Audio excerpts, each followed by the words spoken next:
हथुआ थाने के बड़की बगही गांव के एक युवक की मौत फुलवरिया में सड़क दुर्घटना में हो गई।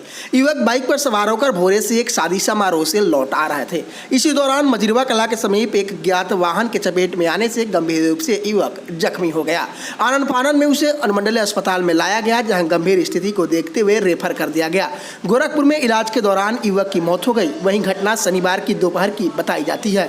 युवक 35 वर्षीय अफरोज खान बताया जाता है। पुलिस ने शव को अपने कब्जे में लेकर पोस्टमार्टम के लिए भेज दिया। वहीं घटना के संबंध में बताया जाता है कि डॉक्टर राजेंद्र प्रसाद उच्च विद्यालय के रिटायर्ड शिक्षक विद्यानंद उपाध्याय के गाड़ी के चालक था। उनके बेटे की शादी समारोह से वापस बाइक से घर लौट रहा था।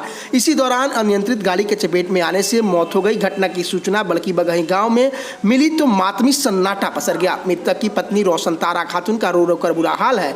वहीं मृतक की 10 वर्षीय बेटी आलिया, 5 वर्षीय बेटा आयान तथा अफरोज 2 वर्षीय बेटी अलसिफा पिता के आने का इंतजार में टकटकी लगाई हुई है। घर के दरवाजे पर लोगों की भीड़ देखकर बच्चे पिता के बार बार याद कर रहे हैं। वहीं शव पहुंचते ही मृतक की पत्नी बार बार बेहोश हो जा रही है।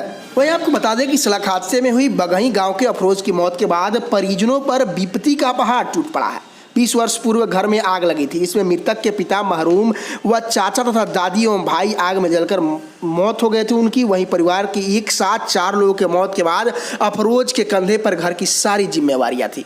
छोटा भाई सोनू खाड़ी देश में नौकरी करता है, जबकि अफरोज कुछ दिन पूर्व खाड़ी देश से घर आया हुआ था। इसी दौरान हथुआ गोपाल मंदिर में रह रहे डॉक्टर राजेंद्र प्रसाद उच्च विद्यालय के रिटायर्ड शिक्षक व संगीत शिक्षक विद्यानंद उपाध्याय के बेटे की शादी पैतृक गाँव में थी, जिसमें अफरोज उनके कार का चालक थे। शादी संपन्न होने के बाद अपने बाइक से अपने घर आ रहे थे। इसी दौरान घटना घटी।